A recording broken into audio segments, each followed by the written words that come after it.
Thank you so much. My name is Engineer Erick Ohaga, the immediate president of the Institution of Engineers of Kenya, and also the director of Nuclear Energy Infrastructure Development. I'm happy to be here today in this particular forum that is discussing issues to do with SDGs. As you're aware, we are taking stock of where we are as a country and as a region and as a continent because we are left with only 6 years to go.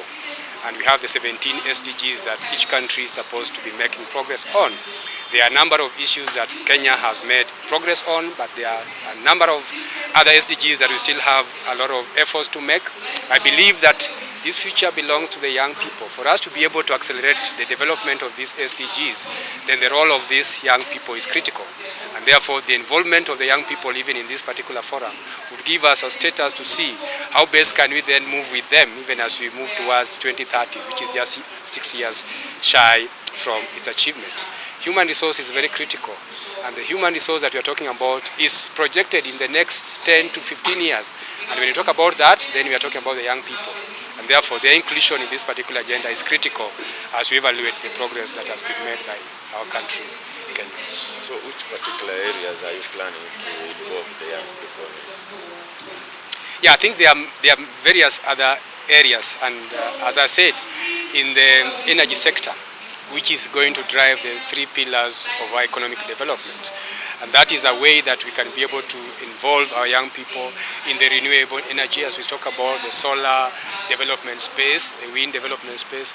These are very, let's say, loose scenarios where the young people can be involved, so that we create employment opportunities for them to drive these agenda items, so that we are able to drive the hunger, we are able to drive the poverty from our environment. And if you did that, I think we should be able to make progress in this particular regard. Also in the manufacturing industry, when we provide reliable source of energy, we are able to provide industries with enabling environment. And when you establish these industries, they'll be able to employ our young people. These people have greatest mind on earth. And when you have them around in these industries, then we are able to make progress on many of these SDGs that are lagging behind.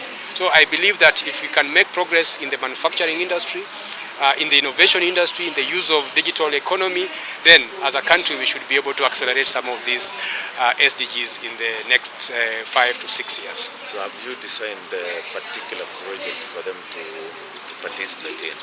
Yes, I think as a country, and this has been sector specific, the government has given certain targets to each sagas and each parastatals to ensure that you have youth enabled projects that they can participate in. As we talk about even in the procurement industry, there are certain procurement that are reserved for the young people, for the youth.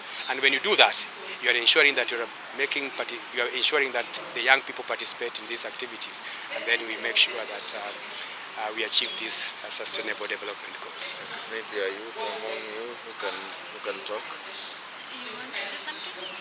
Oh, speaking to our